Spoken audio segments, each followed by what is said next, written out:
السلام علیکم ورحمۃ اللہ وبرکاتہ۔ سب سے پہلے بارگاہ رب العزت میں ہدیہ تشکر پیش کرتے ہیں کہ اللہ تعالیٰ نے یتیموں کی خدمت کے لیے اور ملت کے ایک سلگتے ہوئے موضوع پر ہم لوگوں کو خدمت کا موقع فراہم کیا ہے۔ اس موقع پر ہمارے ذمہ داران ہیں جو اس مرتبہ الیکشن میں حصہ دار رہیں گے، جس میں سب سے پہلے حافظ سعید الدین صاحب ہیں اور محترم ڈاکٹر آر عبدالحمید صاحب ہیں اور محترم مطہر سراجی صاحب ہیں، اور اس کے علاوہ یہ ٹیم کی قیادت کے سلسلے میں محترم خسرو قریشی صاحب کی قیادت میں قافلہ چل رہا ہے، جس میں سلجھے ہوئے کئی احباب ہیں، جس میں میر سیف اللہ نعیم صاحب ہیں اور محترمہ نازنین بیگم صاحبہ پروفیسر نازنین بیگم صاحبہ ہیں، اور اس کے علاوہ ملت کے ان شعبوں سے تعلق رکھنے والے اور تعلیمی اداروں سے وابستہ احباب، اور پھر RBI یا فائنانشل ایشوز میں جن کا ایک اہم کردار رہا ہے، اسے تجربہ کار شخصیات کا ایک قافلہ، اور معلمات کی شکل میں بالخصوص تعلیمی معاملے کو اجاگر کرنے کے لیے نسوانی جذبات کی ترجمانی کے لیے مختلف حوالوں سے ہمارے پاس 2-3 منجھی ہوئی خواتین ہیں، جس میں پروفیسر نازنین بیگم، محترمہ وحیدہ بیگم صاحبہ، سیدہ بیگم صاحبہ، یہ بھی تعلیمی میدان سے وابستہ۔ بہرحال اس سلسلے میں یہ ذمہ داران کی ٹیم ہمارے پاس تشکیل دی گئی ہے۔ سب سے پہلے یہ جو یتیم خانہ اہل اسلام کے نام سے تقریباً 130 سال قبل بزرگوں نے ایک ادارہ قائم کیا تھا، مقصد صرف اور صرف یہ تھا کہ یتیموں کی فلاح و بہبودی کے لیے اور بالخصوص تعلیمی ایشوز کو حل کرنے کے لیے تعلیم و تربیت کو فوکس کرتے ہوئے ان بزرگوں نے اس ایسے ادارے کو قائم کیا تھا۔ جہاں تک اداروں کا معاملہ ہے، یہاں کے کئی ایشوز ہوتے ہیں، ان کا ڈھنگ ہوتا ہے، ایک سسٹم ہوتا ہے، الیکشن کا ایک نظام ہوتا ہے، تو ادارتی الیکشن ہوتے ہیں، اور وہاں جو شامل ہوں ان کا سب سے پہلے جذبہ یہ ہونا چاہیے کہ خدمت کے جذبے کے تحت وہ اداروں میں شامل ہوں۔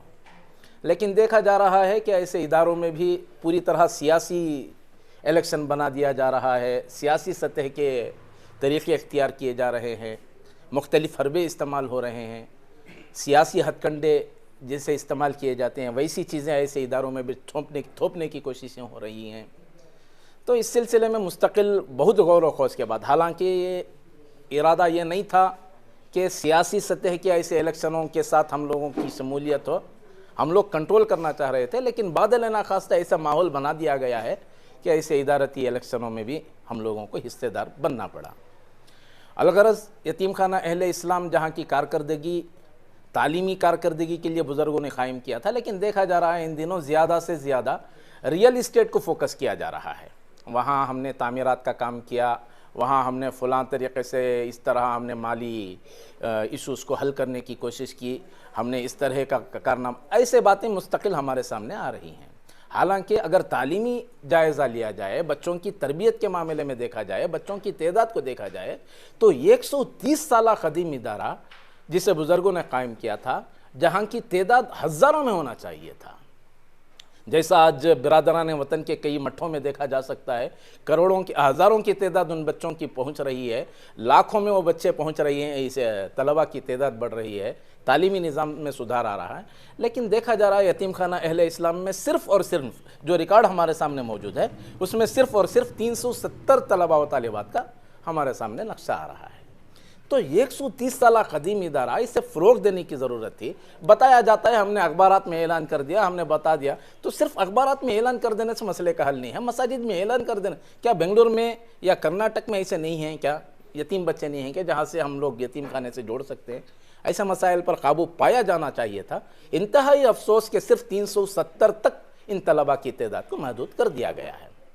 پھر اس کے بعد ان دنوں آپ نے دیکھا ہوگا کہ یتیم خانہ اہل اسلام کی ایک بڑی عمارت دارالسلام بلڈنگ کے متصل ایک 20,000 اسکوائر فٹ پر مشتمل ایک اراضی پر تعمیرات مکمل ہوئے۔ اب وہاں کا جائزہ لیا جائے تو 12 کروڑ روپیوں کا بجٹ، سفیان بتایا جاتا ہے کہ 12 کروڑ روپے کا بجٹ ہے، اور اس میں جہاں تحریر لی جاتی ہے ایم او کے حساب سے کئی ایسے الزامات ہیں جس میں بتایا جا رہا ہے کہ 8 کروڑ روپے عرفان رزاق صاحب ادا کریں گے، بقیہ رقم ادارے کی طرف سے ادا ہوگی، اس طرح بتایا جا رہا ہے۔ 4 کروڑ روپے کی رقم بقیہ یہاں جو ہم لوگوں کو بتایا گیا ہے۔ 8 کروڑ روپے اگر عرفان رزاق صاحب دے دیے ہیں تو سالانہ رپورٹ میں شامل کیا جاتا ہے کہ 10 کروڑ روپے ادارے کی جانب سے خرچ ہوئے۔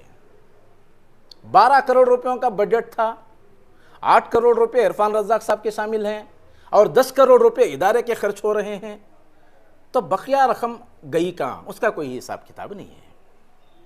اور پھر ایک ان آفیشل، جہاں تک ہمارے مصدقہ اطلاعات کے مطابق ایک ان آفیشل ایک رپورٹ جو ایم او یو کے طور پر دونوں کے مابین ہوئی ہے، موجودہ مجلس منتظمہ اور عرفان رزاق صاحب کے درمیان، کہ جب تک 5 سالوں تک یہ رقم جو 8 کروڑ روپے عرفان رزاق صاحب دے رہے ہیں، 75% رینٹ کی شکل میں عرفان رزاق صاحب کو رقم جائے گی اور پھر 25% وہاں کے مینٹیننس کے لیے استعمال ہوگی۔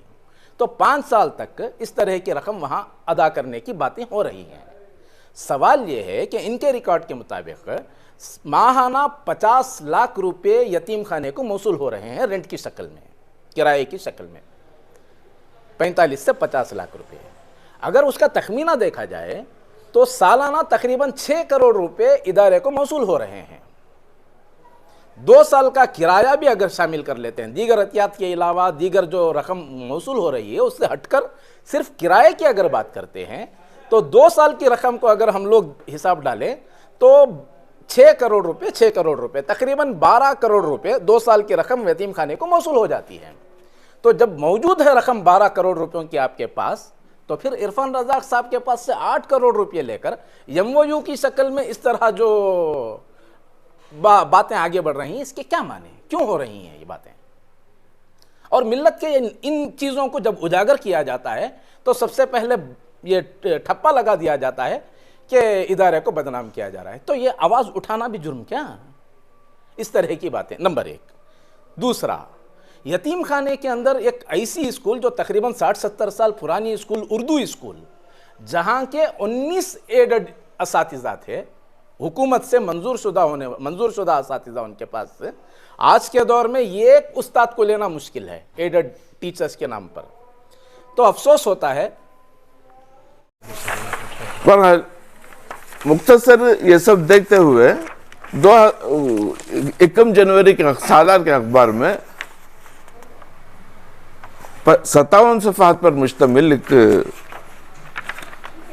دستاویزی کیس میں 22 نکات پر ان سے سوال کیا گیا، 22 نکات ان کو بتائے گئے، جس کے جواب میں انہوں نے 15 جنوری کو صرف 4 ادھورے جواب دیتے، آدھا اقرار آدھا انکار۔ اس میں الزامات بھی لگاتے ہیں سوال کرنے والوں سے۔ اخبار میں جو یہ شائع کیے گئے ان کو ہے نا غیر غلط الزامات لگا کر ان کو بدنام کرنے کی سازش کی گئی۔ اس کے لیے اچھا اس میں جو ہے سوالات جب ادارے میں معلومات کرنے کے واسطے پوچھتے ہیں تو یہ کانفیڈنشل جوابات ہمیں دیتے نہیں، پیورلی کانفیڈنشل۔ کیا بھی ادارے میں جا کر کوئی ایک ممبر، ایک رکن، ایک مجلس عاملہ کا ایک ممبر جا کر سوال کرتا ہے، شہر کا ذمہ دار جا کے سوال کرتا ہے تو اسے جواب دیا جاتا ہے کہ پیورلی کانفیڈنشل۔ اور ایک سوال کے اوپر جواب دیتے ہیں کہ ان بٹوین وقف board and Muslim orphanage, in between یتیم خانہ اور وقف بورڈ کے تحت ہے یہ اسے بھی ہمیں بتا نہیں سکتے۔ یہ ہمارے پاس 55 صفحات کا ایک پورا ایک خاکہ ہے، یہ اس کے پر آپ چاہے تو اس پر یہ بھی کر سکتے ہیں۔ ویژن اور مشن میں ایک پوائنٹ چھوٹ گیا ہے، ہمارا اقتدار پہ آنا نہ آنا وہ اللہ کی مرضی ہے۔ اگر اللہ نے موقع دیا ان یتیم بچوں کی خدمت کرنے کا تو سب سے پہلا ہماری ٹیم میں ایک عالمہ ہیں، بچیوں کے لیے ہم عالمہ کا کورس اسٹارٹ کریں گے SLC کے بعد وہ عالمہ کا کورس کریں گی، اور ان کی شادیوں کا نظام باقاعدہ جس طریقہ جامعہ مسجد میں ہو رہا ہے اس طریقے سے باقاعدہ ان کو ماس میریجز کر کے ان کے گھر کو ان کو پہنچائیں گے. یہ ایک. دوسرا، لڑکوں کے لیے اگر وہ ڈگری کر لے کر اپنے طور پر خود کفیل بننا چاہتا ہے، کوئی بزنس کرنا چاہتا ہے، تو اس کو مالی اعانت دے کر، اس کو ایک شرائط کے اوپر اس کو مالی اعانت دے کر اس کو کھڑا کریں گے، اس کا بزنس وہ اسٹارٹ کرے، تاکہ وہ یہاں سے جا کر SLC ہوتے ہی بھگا ڈالیں، اور یہ اعلیٰ تعلیم یا ڈگری ہونے کے بعد اگر ماسٹر گریجویشن کرتا ہوں لیکن اس کو بھی بھگا دیے. ایسا نہیں، ماسٹر گریجویشن بھی کرائیں گے، PhD تک پڑھائیں گے، IAS اور IPS کمپٹیٹیو ایگزامز کے لیے بھی موقع دیں گے. ایک بہترین لائبریری وہاں کا قیام ہوگا انشاءاللہ. اگر اللہ تعالیٰ ہمیں موقع دیا تو لائبریری کا قیام ہوگا، کمپٹیٹیو ایگزامز میں بچے بیٹھیں گے، اور ماسٹر گریجویشن تک بھی ان کو وہاں رہنے کا انتظام ہوگا. اور اگر خود کفیل بننا چاہتا ہے تو اسے مالی طور پر اسے سہولت کر کے اس کو کھڑا کر کے اس کو، یہ پہچان ہے یتیم خانے کی. یا 6 سال صرف کھانا دینا، کپڑا دینا، 6 سال سے 18 سال تک پڑھا کے ان کو باہر بھیج دینا، یہ یتیم خانے کی پہچان نہیں ہے. یہ پہچان بنانے کے لیے ایوارڈز ملا ہے سنا میں، ایکسلنس ایوارڈ اور کیمپے گوڑا ایوارڈ. کس کے لیے؟ بلڈنگوں کے لیے، رینوویشن کے لیے، جو آمدنی زیادہ ہے اس کے لیے. ارے اصل بچوں کو پڑھانا ہے، بچوں کو اعلیٰ تعلیم دلانا ہے، ڈاکٹر بنانا ہے، انجینئر بنانا ہے، لائر بنانا ہے، KS آفیسر، IAS آفیسر بنانا ہے. یہی ہماری یتیم خانے کی پہچان ہے. السلام علیکم ورحمۃ اللہ وبرکاتہ. الحمدللہ ریاست کرناٹک کے اندر کئی معروف ادارے موجود ہیں، مسلمانوں کے ادارے. اس میں ایک نمایاں نام جو ہے یتیم خانہ اہل اسلام جو ہے ایک نمایاں ادارہ رہا ہے.